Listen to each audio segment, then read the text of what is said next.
দিনের রিমান্ডে জিএমপির সাবেক কমিশনার নজরুল। স্ত্রী সন্তান সহ সাবেক কৃষিমন্ত্রী আব্দুর রাজ্জাকের দেশ ত্যাগে নিষেধাজ্ঞা। তিস্তা চুক্তি বাস্তবায়নে বিগত সরকারের মতো নতজানু নয় বললেন উপদেষ্টা আসিফ। সংস্কারের কোনো প্রস্তাব সুষ্ঠু নির্বাচনের অন্তরায় হলে বাধা দেবে বিএনপি। এবং সর্বশেষ জানাবো, জনগণকে যারা ঘুমাতে দিতে চায় না তাদের সমীচীন জবাব দিতে চাই বললেন জিএমপি কমিশনার। এতক্ষণ শুনছিলেন সংবাদ শিরোনাম, এবারে বিস্তারিত। তবে তার আগে অনুরোধ থাকবে আমাদের চ্যানেলটি সাবস্ক্রাইব করে বেল আইকনটি ক্লিক করুন। 5 দিনের রিমান্ডে জিএমপির সাবেক কমিশনার নজরুল। রাজধানীর গুলশান থানার হত্যা চেষ্টার মামলায় গাজীপুর মহানগর পুলিশের সাবেক কমিশনার মোল্লা নজরুল ইসলামের 5 দিনের রিমান্ড মঞ্জুর করেছেন আদালত। রোববার ঢাকার অতিরিক্ত চিফ মেট্রোপলিটন ম্যাজিস্ট্রেট মোহাম্মদ সানাউল্লাহর আদালত এই আদেশ দেন। এদিন বিকালে তাকে আদালতে হাজির করায় মামলার তদন্ত কর্মকর্তা গুলশান থানার উপপরিদর্শক মোহাম্মদ মাহফুজুল হক 7 দিনের রিমান্ড চেয়ে আবেদন করেন। এর আগে শনিবার মোল্লা নজরুল ইসলামকে হেফাজতে নেয় ঢাকা মহানগর গোয়েন্দা পুলিশ। রাজশাহীর সারদা একাডেমিতে সংযুক্ত ছিলেন মোল্লা নজরুল ইসলাম, সেখান থেকেই তাকে আটক করা হয়। আটকে সহায়তা করে রাজশাহী জেলা পুলিশ একাডেমি। পরে তাকে আটক করে ঢাকার গোয়েন্দা কার্যালয়ে পাঠানো হয়। মোল্লা নজরুল গাজীপুর মহানগর পুলিশ কমিশনার, আর্ম পুলিশ ব্যাটালিয়নের ডিআইজি, ঢাকা মহানগর গোয়েন্দা পুলিশ সহ পুলিশের বিভিন্ন গুরুত্বপূর্ণ ইউনিটে দায়িত্ব পালন করেন। 2013 সালের এপ্রিলে মোল্লা নজরুল ইসলাম ঢাকা ডিবির ডিসি থাকা অবস্থায় এক ব্যবসায়ীকে গ্রেফতার করে 1 কোটি টাকা ঘুষ নেওয়ার অভিযোগ ওঠে। এই ঘটনার পর তার বিরুদ্ধে স্বরাষ্ট্র মন্ত্রণালয়ে লিখিত অভিযোগের পরিপ্রেক্ষিতে নজরুলকে তার ওই পদ থেকে সরিয়ে বিশেষ ভারপ্রাপ্ত কর্মকর্তা করা হয়। তবে একই বছর 12 নভেম্বর ঘুষ গ্রহণের সম্পৃক্ততা না পাওয়ায় নজরুলকে দায়মুক্তি দেয় দুদক।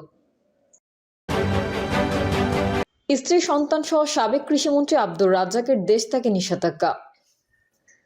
সাবেক কৃষিমন্ত্রী আব্দুর রাজ্জাক এবং তার স্ত্রী সন্তানের দেশ ত্যাগে নিষেধাজ্ঞা দিয়েছেন আদালত। রবিবার দুর্নীতি দমন কমিশনের আবেদনের উপরে শুনানি দিয়ে ঢাকা মহানগর জ্যেষ্ঠ বিশেষ জজ জাকির হোসেন গালিব এই আদেশ দেন। আদালত সাবেক কৃষিমন্ত্রী আব্দুর রাজ্জাকের স্ত্রী শিরিন আক্তার বানু ও ছেলে রেজওয়ান শাহনেওয়াজ সুজিতের দেশ ত্যাগেও নিষেধাজ্ঞা জারি করেছেন।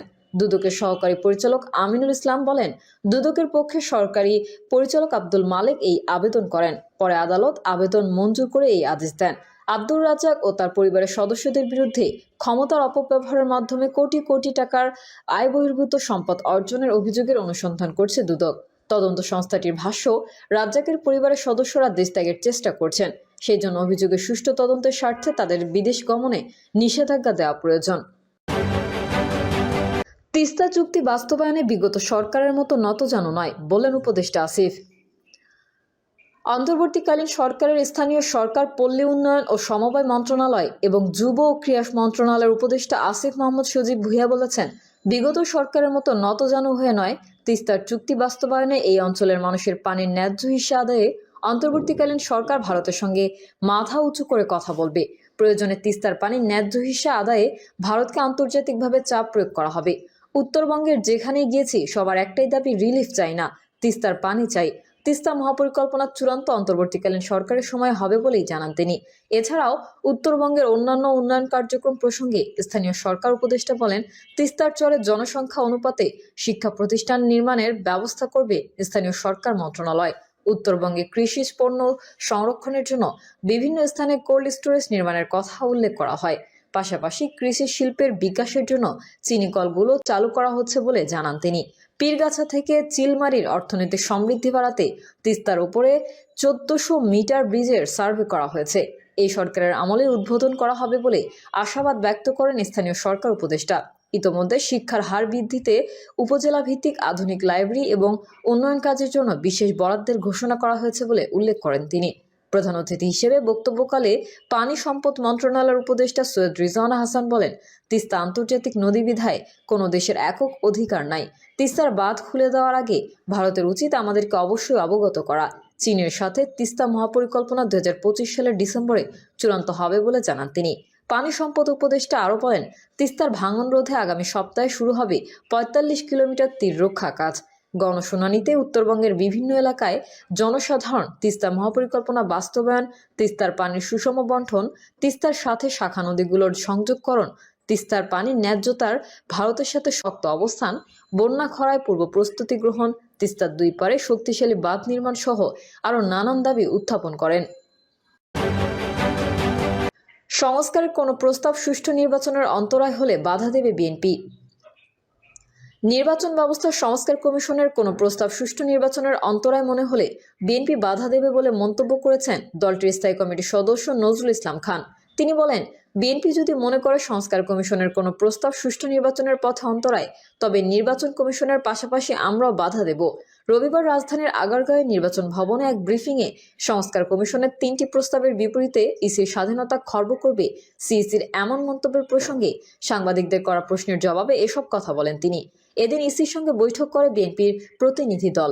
3 সদস্যের প্রতিনিধি দলে ছিলেন স্থায়ী কমিটির সদস্য নজরুল ইসলাম খান, সেলিমা রহমান ও সালাউদ্দিন আহমেদ।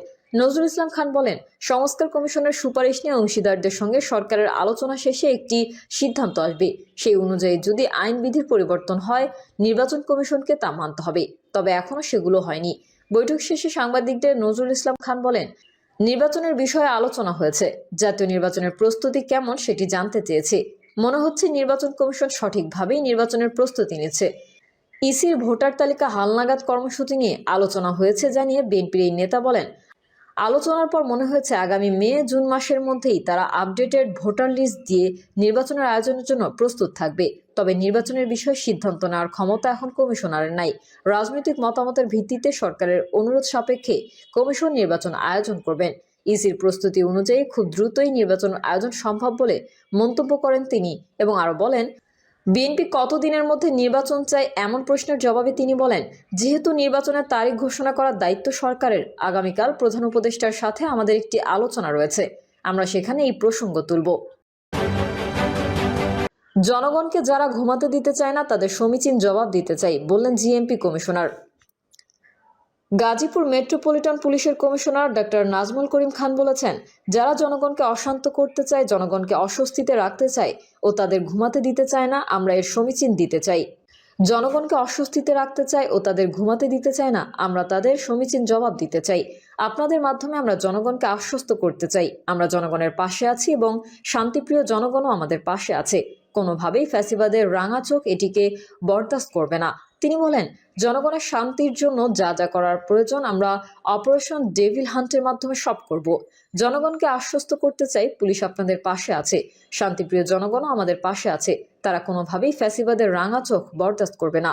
পুলিশের কমিশনার বলেন, আমাদের কাছে ইনফরমেশন আছে, গাজীপুরকে কেন্দ্র করে পতিত সরকার ঘোষণা দিয়েছে, যারা আমাদের ঘুমাতে দেয় না, আমরা গাজীপুরবাসীকে